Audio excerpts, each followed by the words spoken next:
जय माता दी। शारदीय नवरात्रि की आप सभी को ढेरों शुभकामनाएं। शारदीय नवरात्रि आश्विन माह के शुक्ल पक्ष की प्रतिपदा तिथि से शुरू होकर 9 दिनों तक चलते हैं, पर इस बार जो नवरात्रि हैं शारदीय नवरात्रि वो पूरे 10 दिनों तक चलेंगे, क्योंकि इस बार जो है तीसरा जो नवरात्रा है वो 2 दिन पड़ेगा। तो इस बार माता रानी की कृपा हम सभी पर एक दिन एक्स्ट्रा रहेगी। तो इस बार जो नवरात्रि पे जो है वो 22 सितंबर से शुरू होकर 1 अक्टूबर तक चलेंगे। जो हमारे शारदीय जो नवरात्रि हैं वो 22 अक्टूबर से शुरू होंगे और इनका जो समापन है वो 1 अक्टूबर को होगा।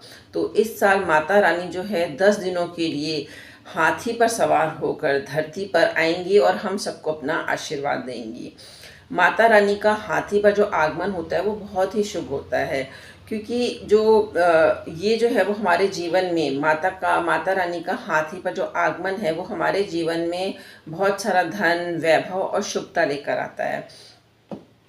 तो जो पहला नवरात्रा है वो 22 सितंबर को है, दूसरा जो नवरात्रा है वो 23 सितंबर को है और तीसरे नवरात्रि की जो है वृद्धि हो रही है, यानी 24 और 25 सितंबर दोनों ही दिन तीसरा नवरात्रा पड़ने जा रहा है। और अब बात कर लेते हैं चौथे नवरात्रि की। तो चौथा नवरात्रा जो है वो 26 सितंबर को है और पांचवा नवरात्रा 27 सितंबर को है और छठा नवरात्रा 28 सितंबर को है, सातवां नवरात्रा 29 सितंबर को है और आठवां नवरात्रा यानी जो अष्टमी है वो 30 सितंबर को है और आखिरी नवरात्रा यानी जो नवमी है वो 1 अक्टूबर को पड़ने जा रही है।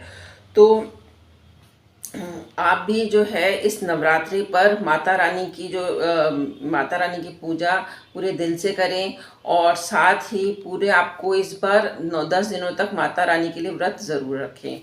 अब बात कर लेते हैं कि घट स्थापना की। तो जो घट स्थापना का नवरात्रि के दिन जो मुहूर्त रहेगा वो 22 सितंबर को सुबह 6:09 से लेकर सुबह 8:06 तक रहेगा और जो दूसरा अभिजीत मुहूर्त है वो 22 सितंबर को सुबह 11:49 मतलब 49 से लेकर दोपहर 12:38 तक है।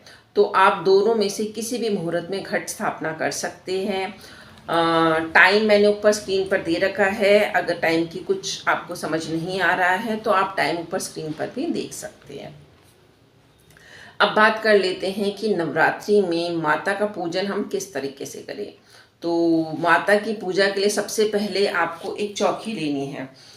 कोई भी चौकी आप ले सकते हैं जिसमें ओम या स्वास्तिक बना हो। आजकल बाज़ार में बहुत सुंदर सुंदर चौकी आ रही हैं, तो आप कोई सी भी एक चौकी परचेज कर लें और उसके बाद उस चौकी को घर पे लाके उसके ऊपर गंगा जल से छिड़काव करें।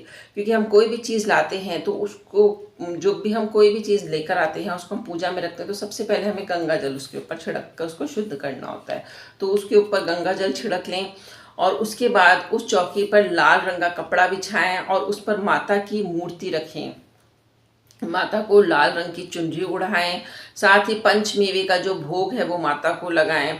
एक कलश में गंगा जल भरकर उसमें कुछ अशोक के पत्ते डालें और कलश के ऊपर नारियल को मूली से बांध कर रखें। साथ ही एक मिट्टी के घड़े में मिट्टी और जौ डालकर 9 दिनों तक इसमें थोड़ा थोड़ा सा पानी डालते रहें और 10 दिनों के लिए जो है कलश और घड़े को माता के आगे इसी तरह रहने दे।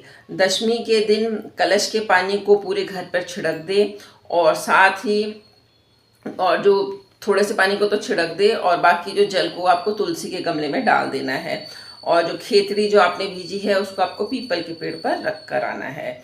और इन 10 दिनों में आपको माता रानी के लिए जो है व्रत ज़रूर करना है। साथ ही माता की अखंड ज्योत अपने घर पर ज़रूर जलानी है, धूप माता के आगे धूप जलाना है, शंख और घंटी बजानी है। साथ ही इन 10 दिनों तक रोज़ आपको माता को लाल गुलाब का फूल चढ़ाना है, क्योंकि माता को लाल गुलाब का फूल जो है वो अति प्रिय है। इसके अलावा रोज़ आपको घर में 2 कपूर जलाकर, कपूर के अंदर 2 लौंग रखकर उसको जलाकर उससे माता रानी की आरती करनी है और इससे जो है आपके घर की सारी नेगेटिव एनर्जी ख़त्म होगी और आपके घर में सुख, शांति और संपन्नता आएगी। तो माता रानी आप सभी की जो झोली है वो खुशियों से भरे, यही मेरी आप सभी के लिए दिल से कामना है। अगर आपको मेरी ये वीडियो अच्छी लगे तो इसे लाइक करें, अपने चैनल को सब्सक्राइब करें और कमेंट्स में सिर्फ जय माता दी।